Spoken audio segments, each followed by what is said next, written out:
Gather around, Skull brothers and sisters. This is Skull World, brought to you by Minnesota Sports Talk. I got your hosts, Dave and Johnny from Bite Size Sports, with our special guest, Thor Nystrom. What's up, Thor? How you doing? How you guys doing? Good to be here. Pretty good. Hey, you starting a couple of different shows. Tell us about where we can find you and where they can find all that glorious information that you have. Yeah, you can find me on Twitter at ThorKU, and we're starting a new show at Fantasy Pros Draft Process. We record it the first time tomorrow. I think it comes out on the feed on Wednesday morning, but I'm super stoked about it because my colleague Derek Brown, D-Bro on Twitter, our lead NFL guy over there, we bicker about draft prospects all the time, and usually we just do it on the telephone, and like my job in the fall, it's to cover college football and then give people picks, like where, who to bet on and like whatnot. And I follow these players over, the course of years, whatnot. And then we get into their tape deeper, we go to Mobile, go to the combine, different stuff like that. Try to come up with a 500 player board, whatever. But D-Bro, he covers NFL first, and then he doesn't have exposure to these guys before he gets into their film. And so it's always fun to get a call from him. He's watching, player X or player Y, whatever. And he'll have really divergent takes because he gets his first exposure on the cut-ups. So anyway, we would bicker about different guys. We had different opinions on them, whatever. And we were like, let's just make this thing a show.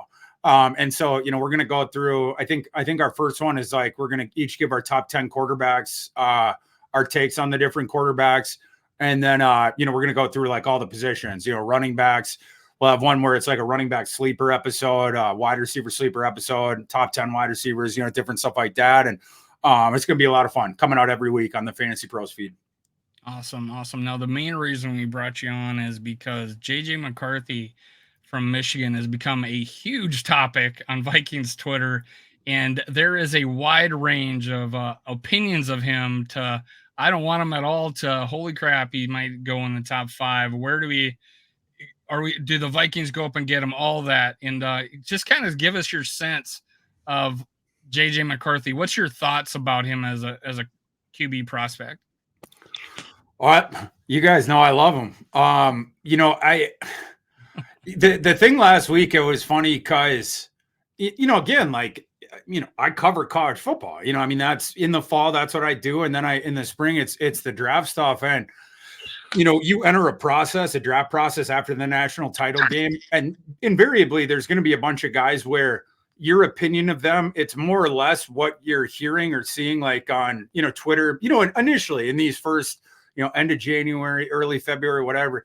But there's always a random guy or two where it's like, I don't know what these people who are pretending, or I don't know where they're getting these opinions of JJ McCarthy, for instance, in this case.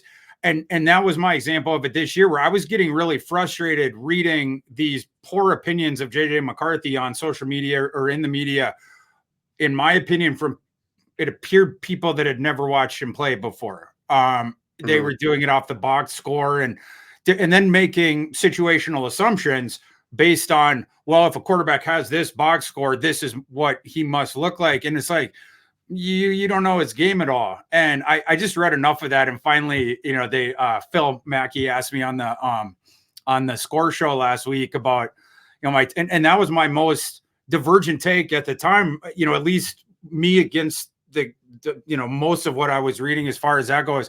But I made this point at the time. I just think it's people haven't watched him, and they're looking at if you want to look at the stats, great. Because analytically, he's a darling. Analytically, he is aces. Can you speak to that? Because a lot of times we are just looking at stats. Like I don't have access maybe, or nowhere to find the stuff that you did, but I was trying to look like depth of target and all that, and I don't have no idea where that's at. Can you speak to some of those analytics? Yeah, the way that you cast aspersions on JJ McCarthy, it's just doing the volume stats, right? You're like, oh, right. He didn't throw for 3,000 yards, and he threw 8 passes against Penn State. I've used that one. Yeah, but yeah, you either go per pass, you go efficiency, you go high leverage stuff. All of a sudden, he starts jumping up, adjusted accuracy, different stuff like that. I made some of these points on the show at Mackey, but standard drop back percentile, 74 percentile, at or beyond the 679 percentile, avoids negative play, 72nd, under pressure grade, 90th percentile. Jaden Daniels, 53rd in that. Drake May, 51st. Ouch. Caleb Williams is 44th. And it's, I mean, you can say sample size stuff with some of this, but across the board, outside the pocket grade, 76th, that's an aspect of his game that I don't think people really get about him. I just think that there's a super duper misunderstanding about him because he comes out of the Michigan offense, the pro style thing. And I think people who haven't seen him play, you're going to think that he's like this pocket passer guy playing for Harbaugh, whatever. And, again, gets nitpicked for the volume stats and the narrative of him. It's backwards. The question people shouldn't be asking is, why didn't this kid ever throw for 3,000 yards? That the talking points that people should have about it is you have what appears to be a prodigy of an off platform, off script, out of the pocket type prospect who fit himself in to a pro style offense, right? So this JJ McCarthy is this wild stallion of a prospect, right? He can make throws on the run that you don't see every year. Yeah. It's a special thing. And it has the ability to make him an absolute menace at the next level, because if you can't phase him with pressure, I mean, the percentile speaks to it, but just watch the kid's film. His eyes are always up. He doesn't get phased. You can't fluster him into a bad decision. Like, that's just, he's not a prospect like that, whatever. But in addition to that, buying the time, he's a fabulous athlete. And then he can make, like I said, all these different throws on the run, in part because he keeps his eyes up, in part because someone was speaking to this recently. I wish I could remember who, so I could give them credit. I think it was a former Michigan player, but he made a really great point about how when McCarthy's on the move, he always keeps his passing posture. It's impossible to keep your platform under you totally, of course, because your legs are moving. But like, he, as admirably as you can, is sort of always that gun that is cocked to fire. Even when he's moving, even when he's evading a rusher, his eyes are down the field. And he can make every throw. And he doesn't need his feet completely under him. In fact, he doesn't even need his body weight going to that side of the field. You'll see him throw dots 25 yards the other way, all the way across the field, cross his body, different stuff like that. The vision, the gumption, the athleticism, and the arm to be able to do that, it's super duper rare. And so the thing that I just get confused about this. It's like, why is no one talking about the fact that in that Harbaugh offense, they constricted the things that he could do, or they weren't asking for the fully flowered out thing. JJ McCarthy made himself into a national title winning quarterback the age of 20, his third year out of high school. This kid was at the high school prom 2.5 years ago. And in a system which you could easily argue did not allow his entire skill set to show, and arguably he had to fit his skill set into, not vice versa. He doesn't get credit for any of this stuff. And again, an analytical killer. Once you just start going per pass, or you start cutting it up in these different stuff, like we're talking about, these different percentiles, whatever, that's where you start to see that. But on the film, you see stuff with him that you don't see with other dudes. Michael Penix can't move at all. He's dead to rights under pressure. He can't throw on the run whatsoever. He never has been. You get that kid off his platform, the play's over. Bo Nix, a guy, 6.8 ADOT last year, lowest in the class. I'm not talking top 10 quarterbacks. I'm talking in the class of the ocean of prospects out there. 2.44 seconds to throw for Bo Nix. So, and he's 3 years older, right? And they were putting all these restrictor plates on him. McCarthy didn't have the restrictor plates, and again, fit his skill set into a system where it was different than maybe a skill set where it's like, let's showcase everything at JJ. JJ don't get credit for any of that stuff, and he just gets nitpicked for stupid things that don't have anything to do with his game. It was game script stuff. Yeah, Thor, and that's all great. Like, I think you're exactly right where, you talk about, this stallion of a prospect, right? He can do all this stuff out of structure. He can lean on his mobility. But you're right, he didn't. He fit into this offense. I think it was one pick over his last 7 games against, largely top 25 defense. Only one something pick like that. outside of the Bowling Green game, which I think it was like Wow. September 15th. But yeah, I mean, after that game, none, or I'm sorry, the one, and he had none before that. Against Just that to chime gauntlet in, too. unfortunately, the 3 games I watched earlier this week were Ohio State, Alabama, and Bowling Green. So I am reserving my thoughts until I watch more. But go ahead, Johnny, finish. Yeah, up. no, I just got my hands on my Michigan offense, all 22. I'm excited to jump in, but I'm curious what you think. In the context of having watched this guy on tape and having formed these well-founded opinions, what do you think the actual? Because I mean, there's a lot of this on Twitter, and I see it too. I've been in arguments from a different perspective than you. Mine is from not knowing, but I'll respond to these guys who definitively think, hey, don't touch JJ McCarthy with a 10-foot pole. Don't get JJ McCarthy on my favorite team. And it's just like, why do you guys think that? A lot of that's probably just blissless ignorance, but these high leverage situations, 48.1% conversion rate on third down dropbacks, better than Williams, better than May. 93rd percentile, third and fourth down, by the way, just to speak to what you're saying. Yeah, no. And these are the things you should really be looking for, but correct. To play devil's advocate a little bit, what do you see as the knocks on JJ, or the red flags, however you want to phrase it, within the context of the film? Like, what have you heard from people who have done their homework that kind of detract from him as a prospect? He's not fully formed yet. I mean, that would be one thing. Again, only 3 years out of high school. He had the 2 years of high school, and you see things with him that you see with inexperienced guys sometimes, right? I mean, certainly not every play, but there will be things where, someone asked me on Twitter, like, can JJ McCarthy start next year in the NFL? And I was like, for sure. I mean, he just won a national title for an NFL head coach, and dominated every elite defense that he played last season, whatever. But it's one thing to say that and be like, it could absolutely help his development to start it earlier on, as far as that goes, and it's not going to hurt it. Like that's a very headstrong, again, like as a 19-year-old, he's starting for Jim freaking Harbaugh, right? In that system, whatever. It's not going to, there's nothing that he's going to see or any scenario he's going to be in where it's going to like crater his confidence. Some quarterback prospects, you're like concerned about that, whatever. It's not that. It's like, but next year, if let's say the Vikings, obviously we're all Skull brothers here. If the Vikings were to, let's say they don't re-sign Kirk, and then, they sign Brissett or something, right? And then you do McCarthy. If you start McCarthy on next year's team, it's not because you're expecting to go to the playoffs. It's because you are sacrificing next year in deference of like building him up, developing him, whatever, because that first year, what should be his true senior year in college, Bo Nix and Michael Penix just got done with their 6th year in college, just for literally double the time spent there, just to give some context for that.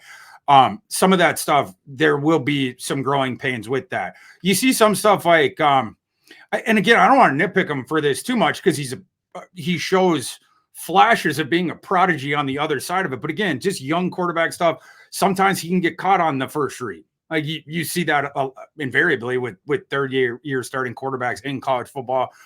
That's one from the on-field profile. Some people I saw out there a nitpick about his arm strength. I don't buy that. I may have mentioned that a little bit about his arm strength. I wasn't sure of it. So what do you tell us about that? I would say, I mean, at least to my eyes, I'm not, Bill Parcells or Bill Polian or one of these, but for my eyes, way more than adequate, can make every throw. Is it a bazooka? No. Like, is it Josh Allen? No. We're on the same page then. I just didn't say it was elite or anything. It's not elite. It's not elite. But he has good arm strength. To be able to throw 40 yards, 30 yards on a line with velocity when you're on one foot and your body weight's going the other way, and then throwing the other way and put it on a line with heat rings coming off the ball like he does down the field like that, you have to have a good arm. The idea that he doesn't have arm strength, it's like, you can't make that throw with our arm strength. There's requisite velocity on his throws, different stuff like that. Again, is it the 80-yard thing? No, but that's, you're talking about, very few guys. Can he win downfield? Absolutely. I mean, he's already done that. So the arm strength is there to make all the throws. He attacks over the middle of the field, but he's also really good on the out-breaking sideline concepts. You consistently saw this, dropping the ball down the bucket, down the sideline, down the field. Different stuff like that. So I would agree with you guys if you're saying like it's not going to be like one of the few best in the NFL, but way more than adequate and above average, by the way, for the NFL. Yeah. Another kind of like context question for you. Something else I've seen, floated as a knock is like the quality of his supporting cast, being like, oh well, he's throwing to pros and he's got a bunch of pros on his offense and that whole thing. And I never remember hearing that about like Burrow with Chase Jefferson and Marshall. Like, how do you assess the Roman Wilsons and the other weapons that he had to work with? I know his backs weren't particularly great pass catchers. How do you feel that the supporting cast sort of frames your opinion of him as a prospect? Well, you had the worst pass catchers of any of the top 6 quarterbacks. So, I mean, like if people want to like, it's like they want to, make the argument about however it's going to be like degrading to McCarthy so that they don't have to like watch him. I feel like sometimes it's like, just compare the pass catchers that they had or the overall offensive system to the other 5 guys up there, right? Caleb Williams, Jaden Daniels, Drake May, Penix, and Nix. You put all their supporting cast in terms of the firepower around them and the ability that those systems had to like put the ball in the air, whatever. You put that above what McCarthy was working with and in the system that he was working with it in. Roman Wilson's a solid receiver. He's going to start in the NFL for a while. He's a day 2 pick. He's not Troy Franklin, certainly not Rome Odunze. You could argue whether he's Jalen McMillan. We've already tossed out now 4 receivers that played with the other 2 guys that are considered around him. Jaden Daniels obviously had both Neighbors and Thomas, 2 guys that might go in the first round. Caleb Williams has worked with a potpourri of NFL receivers over his time. He's obviously coming out with Marshawn Lloyd, whatever. Blake Corum is a good running back, in terms of the meat and potato stuff. But like you mentioned, just a nuts and bolts dump off receiver dude. The receiving back that they had, who I actually like his skill set, Donovan Edwards, but I don't know what happened to Donovan Edwards during the regular season. Up until the national title game, he just disappeared. Everyone thought Donovan Edwards was not only going to be in this draft class, I'm talking in the summer, like last summer, not only be in this class, but would be one of the top 3 running backs in it because of some of that receiving utility. But he was so, off, didn't do anything this year that he's going back to Michigan, even though he's going to be like the only player on that team, whatever. So, yeah, I mean, like, you don't want to go too far with it. Again, Roman Wilson, day 2 guy, the kid started across from him, Cornelius Johnson's going to go 6th or 7th round. Kid on tape did not get a lot of separation. AJ Barner, the tight end, is a blocking guy. And then Colston Loveland's a good tight end. But, those were his 4 receiving guys. And Blake Corum, the running back that was out there 90% of the time, is just a dump off receiving guy. And then, again, the offensive system that McCarthy was in, it wasn't a thing like Bo Nix where it's spread in the shotgun. You get the ball, you immediately, and I mean immediately, throw it to your first read. That's why Bo Nix has a 2.44 time to throw, one of the quickest in the class with one of the lowest ADOTs, 6.8, because it was just so many funnel screens and screens to Bucky and different and little slant stuff like that. Just going to your first read. It was a different thing with McCarthy and not working with as good of athletes as, for instance, Bo Nix. Gotcha. Yeah, I mean that's kind of how it seems too, even just from an outside, just seeing the draft boards, you know what I mean, without the context of a ton of tape. But that's another knock I've seen on him where it's like, is that like, that's so lazy, like it's just, and I don't know where the stigma stems from. That's kind of really what I'm trying to get to the bottom of. I think so. Here's what I think is, I think a lot of my thing's different where it's like I cover college football. Like, so I follow these kids for years coming out of high school. Like I remember McCarthy as a recruit coming in and Michigan signing them. And then, the the first game of last year, his sophomore year, it was like, we're going to start Cade McNamara, or a couple years ago. Okay, we're going to start Cade McNamara one game, then we're going to start JJ, right? And then, like the whole, you have that context, like coming in, you've seen a lot of them, but like, I think there's also people that do a job like I do, where in the fall, they're supposed to mostly be watching NFL, or they're supposed to be mostly covering the NFL, whatever.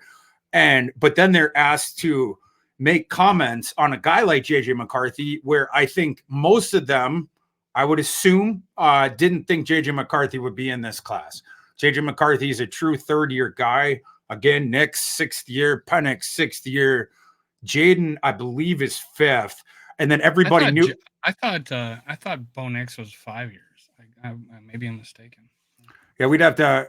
I just had that argument. I know he's 24. Yeah. But yeah, I'll look it up. Between Daniels, Penix, Nix, all them 5+, with a 6 or 2 in there. And then we all knew Caleb Williams was coming out, right? And then we all knew that Drake May was coming out. JJ was the one dude that I think, especially if you're not following it super close, you're like, you weren't expecting that. So why would some folks have watched him or thought about him in this way beforehand? And yet their jobs ask them to make comments on them and or rank them really early, right? Like before Senior Bowl week, whatever. I mean, like, I don't know if this is going to sound like I'm ripping them or giving them the benefit of the doubt, but like a lot of times I would assume that they just haven't had the time to look into them. They haven't watched them, but then you just sort of have to, throw a dart based on, well, what do you do? Counting stats. And then you're gonna form the argument after the fact. You were forced by your job to put the ranking out. So now you have to make an argument that will justify the ranking that you just did, even though you don't have enough exposure to have that opinion. You know what I mean? That's how we get into these bad narratives about a prospect like JJ McCarthy. Yeah, I just think I looked, and on ESPN has 6 years of stats for Michael Penix and 5 years for Bo Nix, like 3 at Auburn, 2 at Oregon. Does that sound right? Or they would put all the years that he was with the team, right? If it was, I don't know. Could be. I think it might be 5. But yeah, he's still 23 going on 24 or something like that. So that's or 24-year-old rookie he'll be. I think that's I think he turns 24 sometime this year or something like that. So but yeah, one of the questions I had now, this is the whole Christian Ponder thing, right? We picked 12. We picked Christian Ponder.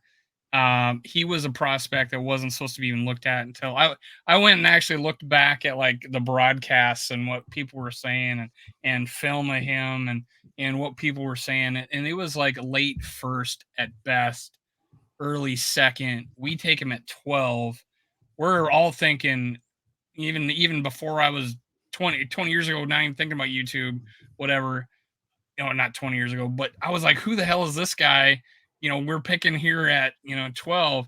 Now, JJ McCarthy, you picked him in a mock draft today, and you're quite proud of, like 45th or something like that. And you got an A-. I thought that would be a pretty A+ easy, and you traded out and got all these picks. He's in those mock drafts in the early second round and stuff like that on the computers. And we were told that he was a early second, late first guy. Maybe you want to trade up and get that 5th-year option, whatever. Is it only in the Vikings Twitter sphere that we're looking, hey, look at JJ McCarthy, we may have to go get him at 10, or is it all over the place? And how did he go from there to up here? And it seemed like 2 weeks. Or were we just were we just ignorant the whole time? About McCarthy? Yeah. Not about Ponder. I was just using that as an example. Yeah. Yeah. I mean, I again, I just think a lot of people that have my job, that perhaps have a lower opinion on them or have, sparse things to say about them. Someone doing what you're doing that was putting out, like, wasn't a fan and was putting that out, and that's where they took the information from, or? No, just the whole thing about, you have a job like this, I don't even want to toss out company names because I don't want to shoot directly at anyone in particular, but again, like if you're asked during the fall to watch NFL, but then you're supposed to be the NFL draft guy, but you don't have the craziest super close exposure to college football, but then the same company that employs you for this right after the season, literally the day after the national title game, they're saying we need your top 10 quarterbacks, your top 10 running backs. We need a mock-up of a top 150, top 200 to put on our website. If there's you won't have had time, especially from the NFL perspective, to have looked into all those guys, but now your boss is saying that you have to. So now you go on, you put that out, and then someone's like, well, why do you have that guy so low? Well, what are you going to do? Are you going to tell that guy, well, the reason why is because I've never seen him play before. I don't have time during the fall because my company wants me to do XXX, but then they had they want me to put my rankings out right after the fact. No, you're not going to say that. What you're going to do is you're going to manufacture an argument that fits the ranking that you put out, right? And do you see a lot, or do you ever see anybody go, you know what? I spent some more time. I started looking at them. I started looking at more different things. I started analyzing a little bit more, and now my opinion has changed and he's grown on me. Do you ever see that, or is it always the stick to your guns? Oh, he's still a second day pick. No, you see it every process. What this is referred to in my industry is riser. Which really it's just a colloquialism. I heard that word. So am I allowed to swear on this? No. Yeah, go ahead, man. Okay. It's just a colloquialism for we fucked up. We're 2 months behind. Should have watched this guy a while ago, or if in my job I was able to do it year round, I would have seen him before. But it took me until early April or whatever or into late March, whenever it is, to get into his film. And then it's like, oh, the scales fall from your eyes real quick. When people watch JJ against, the thing that I was, and again, like, to me, it's not scandalous at all. It's just a fact. It's just what you see. But like JJ being closer to the top three dudes than Penix and Nix, to me, it's not scandalous at all. It's just because of the narrative that was out there. Like I think to some people when they hear that, it seems like got a lot of traction for that reason. But like when everyone watches JJ McCarthy, they watch all, they've seen all his snaps the past couple of years, whatever. And then you compare that to Nix and Penix, and you watch them, right? You're not box score scouting. You're not taking your opinion based on what other people are saying. You've actually watched and compared them. You've qualitatively compared all these different metrics, including the eye test. At that point, everyone will have the same opinion about McCarthy that I do. It's just they haven't gotten there yet.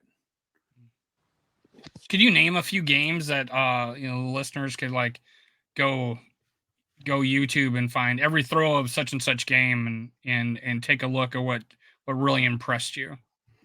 Like as far as McCarthy, yeah, last year there would be a whole bunch. I think it was I'm looking at my notes. I think it was Ohio. Was it Ohio State and Alabama that you played? I saw a few throws in there, and I was like, holy crap, these are some really good throws. But again, the quantity wasn't there. So you're like, are there more of them? Yeah, last year he played, another piece of context that doesn't get brought up. Played 7 defenses that were top 20 SP plus last year. Something about that.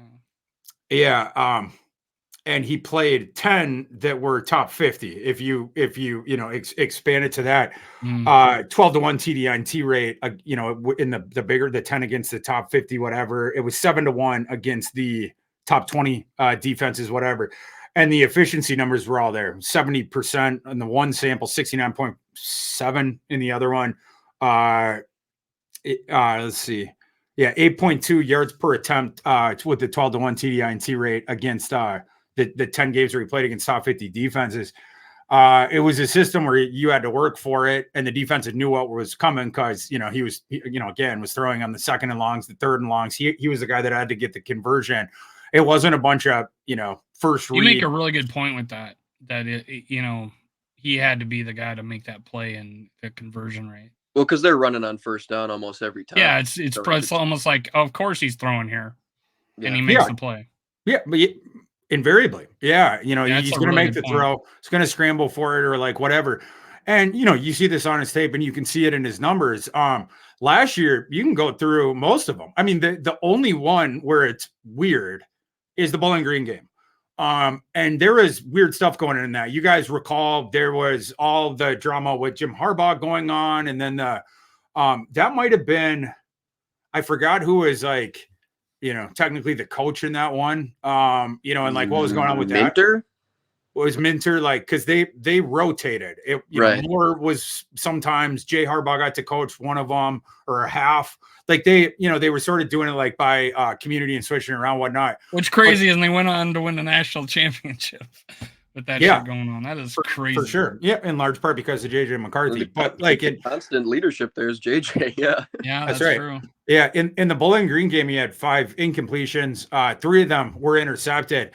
We could go through all 3 of them. One of the interceptions he tried to throw away, didn't get the ball up high enough on the sideline, and a defender, this Bowling Green defender, made a really good jumping catch to snag, what JJ tried to throw it away.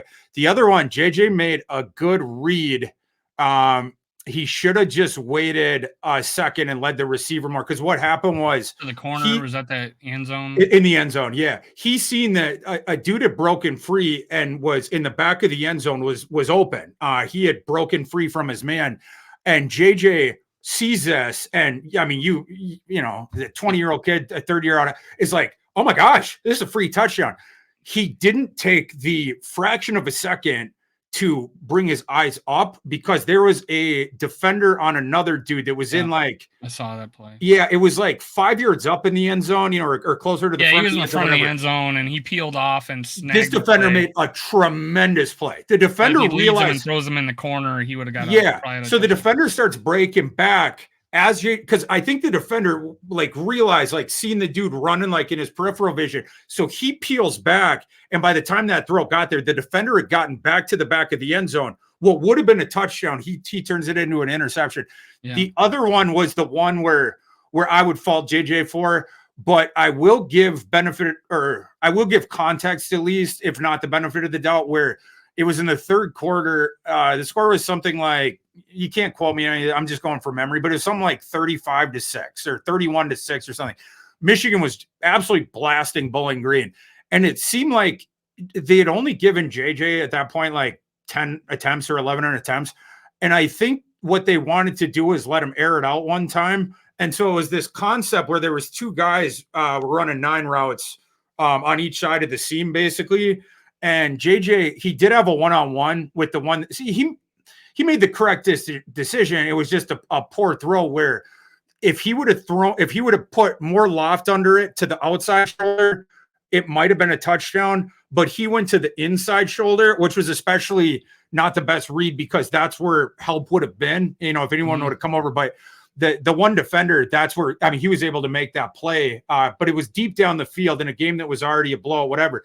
Those are the 3 interceptions from Bowling Green. He only threw 1 interception the rest of the season, and I think 14 games, 10 of which were against, top 50 SP plus defenses, 7 of which were against the top 20 ones.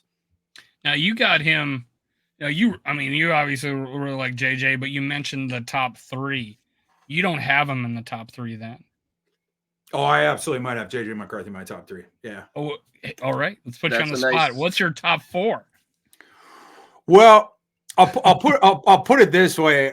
Caleb. Breaking news. Clip it. We're clipping this. Go ahead. Caleb and I'm not going to say my exact ones yet, but Caleb and Jaden Daniels are very likely to be my 1 and 2 in some order. Drake May, I like Drake May enough. I will rank Drake May, as a top 10-ish type prospect. I haven't finalized this decision. We still have 2.5 months left, but for me, the argument is JJ McCarthy against Drake May. There's no argument JJ McCarthy against Bo Nix. That's a joke. It's, get out of here. Or against Michael Penix. For me, it's parsing Drake May against JJ McCarthy. And I think that there's things to look into there. Drake May he's the opposite of McCarthy in terms of the public perception. He has gotten a free pass on a lot of things. And there's some things in his game, right? I don't want to say holes, but there's some rough spots in his game right now that they'll be discussed later this spring when more people get into his film. But is there Will Levis in there a little bit or no? Where this guy may drop? No, I wouldn't say that. No, I mean he's solid though. There, you think? Yeah, I do think Drake May is going to go in the top 10, but I mean, for like there was this idea. I mean, I think probably even now, like, oh, he's number 2 with a bullet. I just don't agree with that. I mean, put Drake May's tape from last year up against Jaden Daniels' for instance. To me, Jaden Daniels, he showed you more. He was certainly better on the field, and the things he was doing, I can not only more quickly project them to NFL success. When your imagination starts to go with the projection, you're like, man, that dude fully realized it's going to be a menace. Do you have a comp for him, Jaden Daniels? So, okay. Well, he's like the token. He's like the token this year's Lamar, right? Well, I don't. That's what everybody's. That's everyone's like. Yeah, I don't reaction comparison. I don't love the Lamar one just because slightly different body types, and then Lamar as like they're both just gods of scramblers, right? Like and they both have arm strength. So like there's surface level stuff like that, but like Lamar Jackson in the open field and running around stuff, he has ridiculous agility. And with Daniels, it's more the thing that makes him dangerous with it is the north-south, the acceleration. Like he has acceleration. I see that. It's in a blink. He's out. Like, the second he wants to pull it and he just shoots out and you're like, oh boy. And now he's in the second level and now he's running what I believe. I pray that Jaden Daniels runs in Indianapolis because I think from watching his film, different stuff, I think he's high 4.3s. I think he would. I think that's where he would be, whatever. But he's more the north-south, and then he has really good vision. And so you'll notice that Daniels, when he makes people miss in the open field, it's because he sees them coming, and then he can toggle down. Like he'll like slow. He does cool stuff like that, where like he'll slow down, then the defender will overrun him, or it'll be a bad angle. Yeah, different. Or he'll be able to change his direction because of that. But he's not out there like trying to get low, make you miss, like DQ out, like different stuff like that. So, the whole thing with the comp, I had a couple that I workshopped that I was like, but I wasn't feeling perfect about one. My colleague, Derek Brown, we talked about Daniels when he got done with him yesterday. He gave me a comp for Daniels that I told him immediately, I'm stealing that one. That is the best comp that I've heard for Jaden Daniels. That nails it. My curiosity is piqued.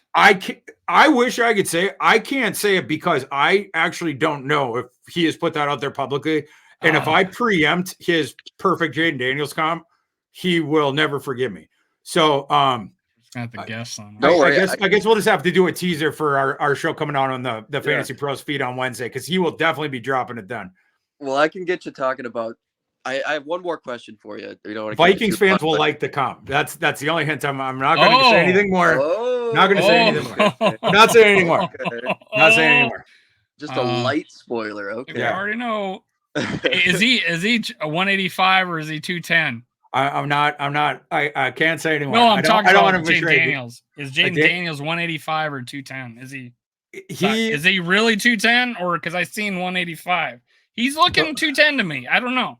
Last measurement I had on him was this is from over the summer, but I get some of the official measurements since the last one I have was 6'3", 3/8", 205. Okay, I'm feeling a little bit better because he looked pretty skinny in some photos, and I saw 185. He's been working on it. No way.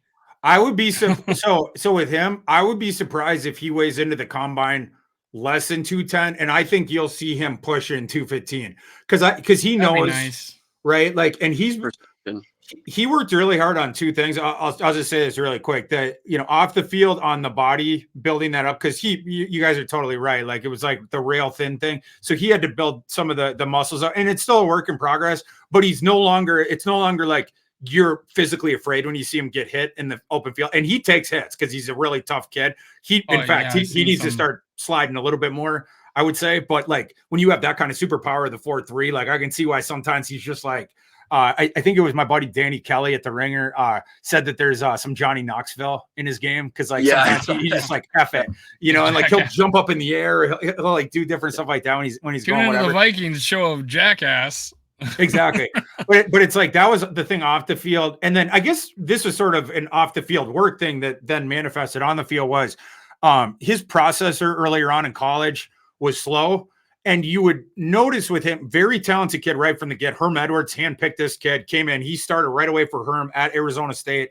But he was up and down. And you would notice the athleticism was always there, but his game would start to crater when the game was too fast for him, because it was like a chain of events thing where it's like, okay, now he noticed the pass rusher coming too late. He didn't have a second plan in his head. Now he starts to panic, and you can like see the gears going where he's like, I don't know what to do. I don't know what to do. And invariably, like, he tried to get his athleticism to get out of it, but then he tried to sometimes he tried to make a decision when he's doing that. He doesn't have his platform under him. He doesn't know exactly how far his skills can go in that scenario. Like, didn't know what his limitations were. That's a lot of times where you've seen him, like the inaccuracy crop up, the horrific at Arizona State. He made some decisions where it's like, this guy shouldn't be playing football anymore. Like, that's the worst interception I've ever seen.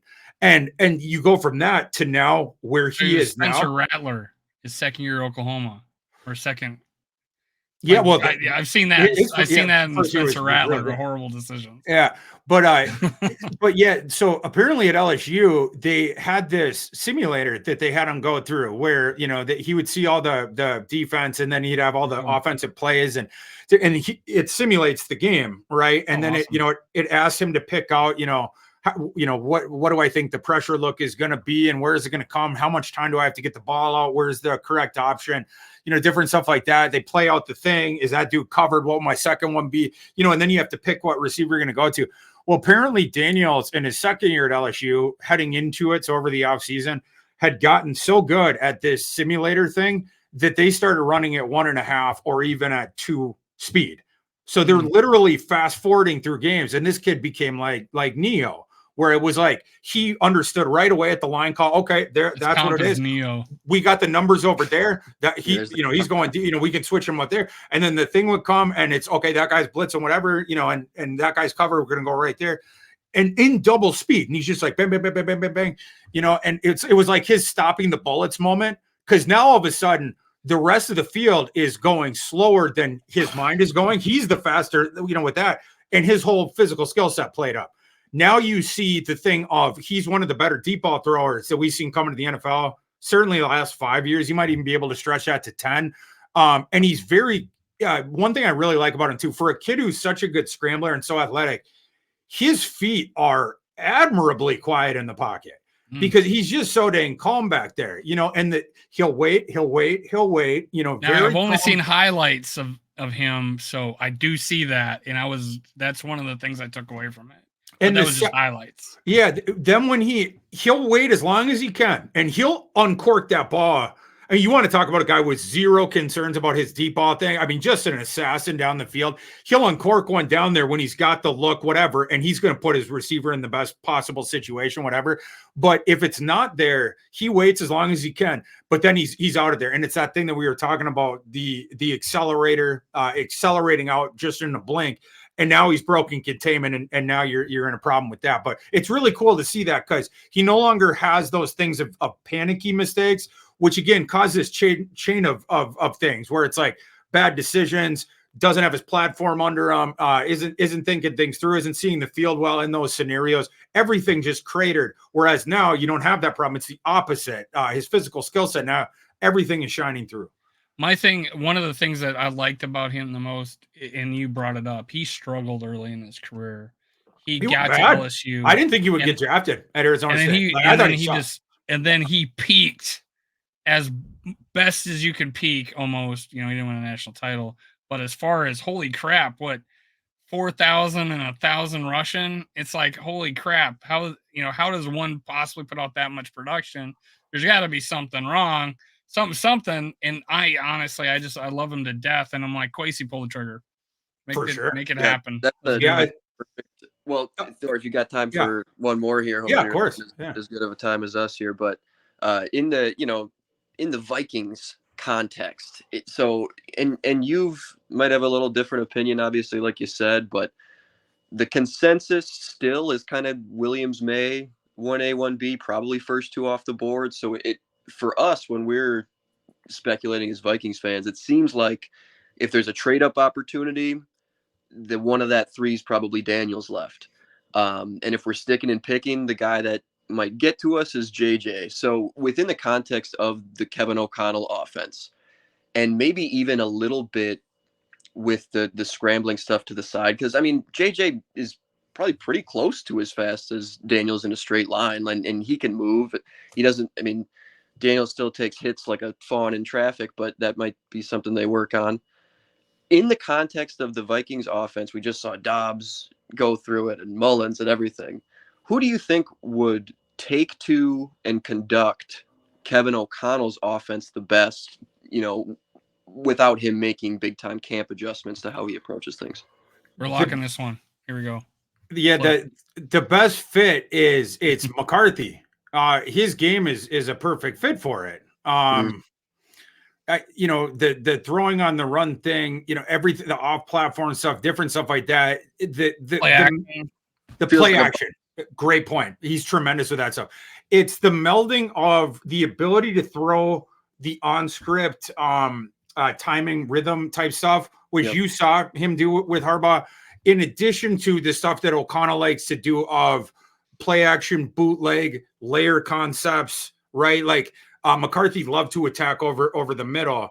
But the ability of McCarthy to get out there on the perimeter, survey his options, he's going to give you the best of it. He ain't putting the ball up for grabs there. And if it's not there, he's going to run. And the kid can run. And he's got so much flexibility from what I've seen. Like, he doesn't, the way when Kirk rolls to his left, where he's got to just throw his hips back towards where he's throwing. Like, for sure. You're ready. I think it's one of his superpowers.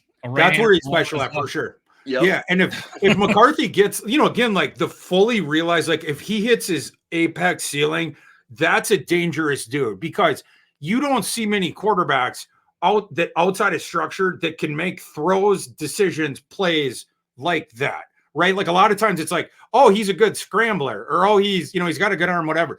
But like that ability where it's both inside of structure, but mostly especially outside of structure. And then the thing of like, now you're just creating, it's playground ball.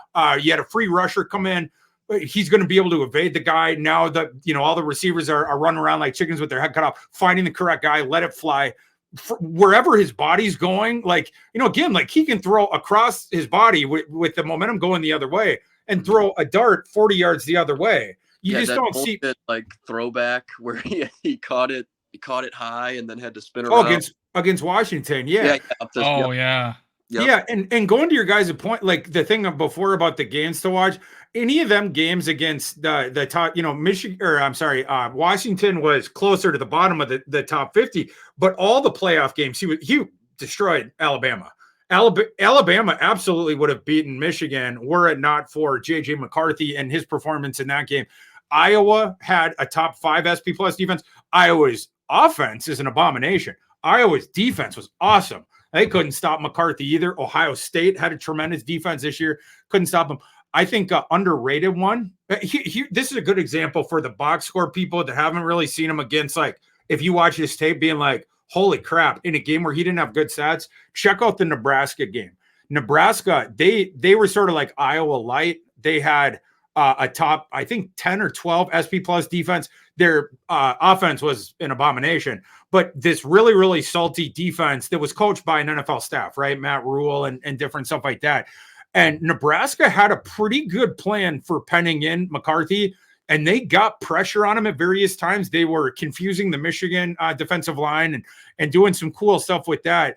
JJ McCarthy had some 5-yard completions in that game where you're like, holy shit.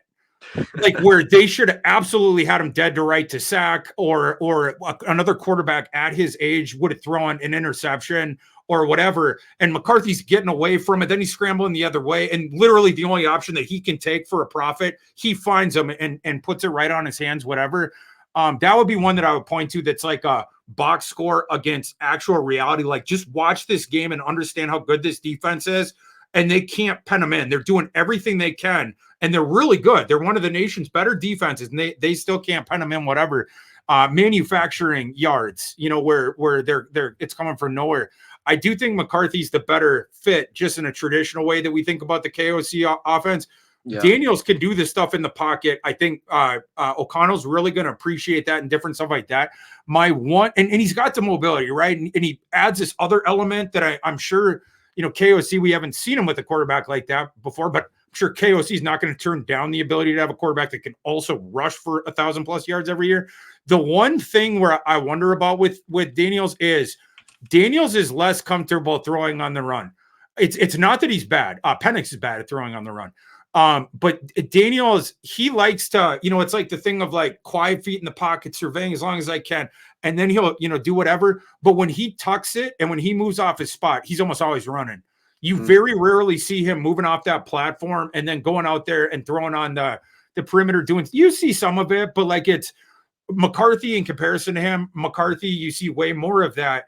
And so I guess the way that I would put it is, the traditional schematics, as we understand O'Connell's offense from the last couple of years watching it, McCarthy would require less just adjustments to the play concepts themselves.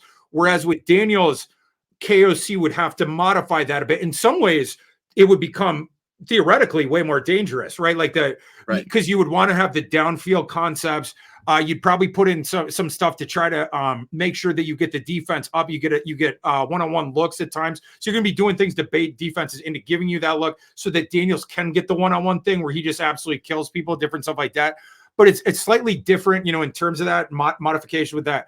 And then you just wonder about the throwing on the run. Could he be as, effective on the bootlegs and different stuff like that in the NFL? But he's still a solid fit and a really, really good prospect. For sure. I love it. Well, 25 minutes turned into almost an hour, but a quick speed round, a thumbs up or thumbs down on Pratt from Tulane. Pratt, I like Pratt enough. I worry about his medicals.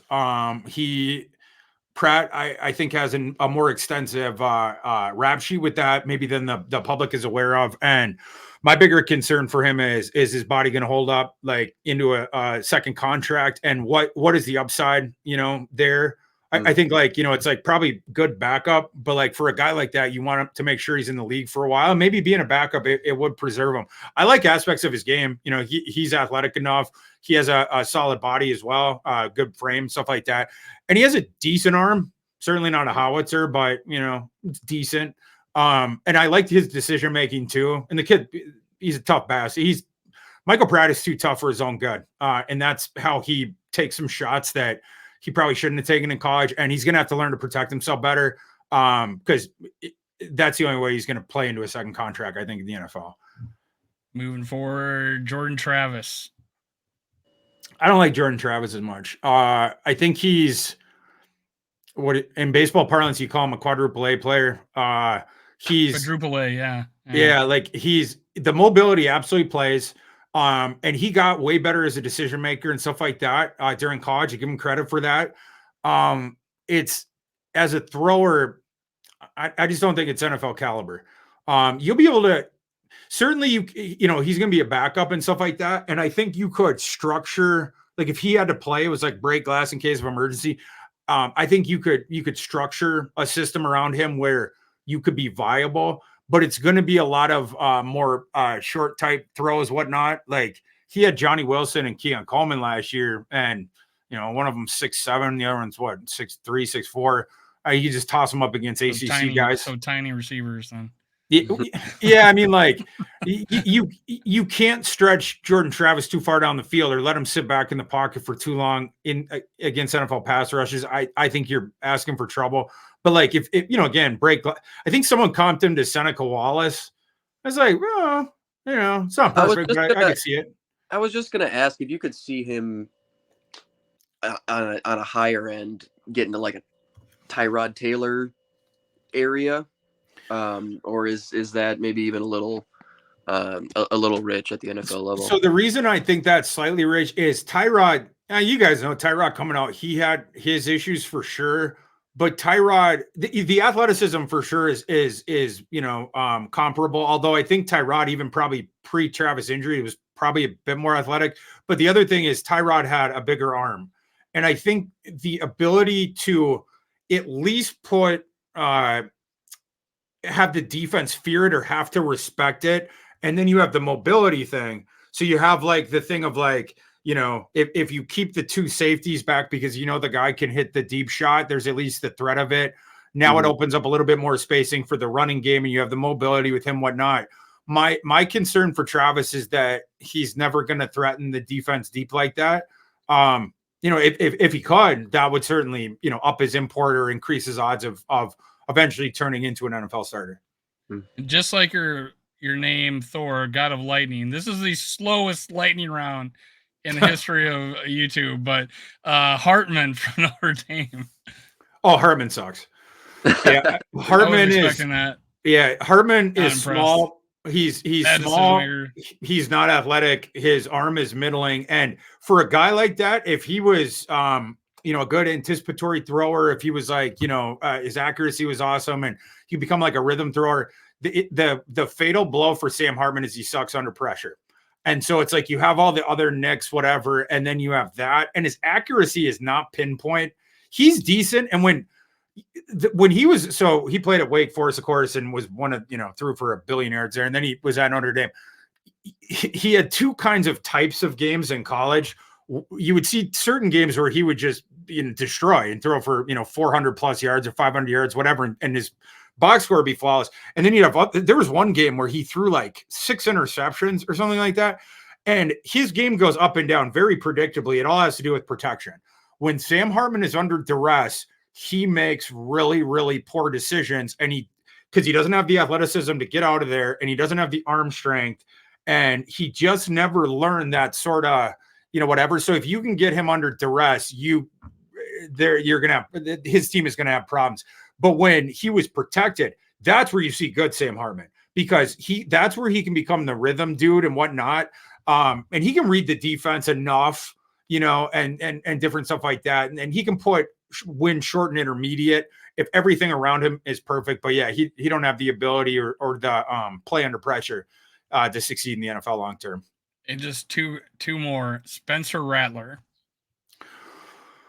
Spencer Rattler's interesting eval. He'd been around the block for a while, and you can see him two different ways. He won the Elite 11 over Jordan Daniels, but go ahead. Sure.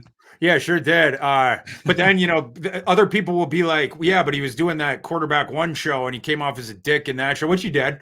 I can play in my head the clip of him berating Christian Velo, this Canadian backup quarterback who's now at Pittsburgh, actually. But Spencer Rattler was treating him like shit, whatever. So, I mean, you have both that stuff, but, he was the first handpicked Lincoln Riley quarterback out of high school to then start for Lincoln Riley. Lincoln at the start of Oklahoma was like transfer. And Spencer Rattler. He was a Heisman candidate to start this. That first year was great. He was really good. Different things. He had all the stats, different stuff like that. The first year starting was really good. And obviously the second year, you had both Caleb Williams, this guy that we're going to talk a lot about this spring, coming up on his heels. And then you had Lincoln Riley, seemed to be perhaps negotiating with other schools during the season. Maybe wasn't fully locked in on Oklahoma and a confluence of things. And then Rattler gets benched. But anyway, he's an interesting prospect. The one thing I'll say is he's gotten way more mature. He was one of the coolest guys to be around, talk to at the Senior Bowl. I think he fully understood. And he also had a reckoning where when he got benched and then run out of Norman, Oklahoma, I think all of his ego dropped away. And he's been, since then has been more of the grinder and was way beyond gracious at the Senior Bowl. I have nothing but good things to say about him in terms of that. There's things about his game that I like.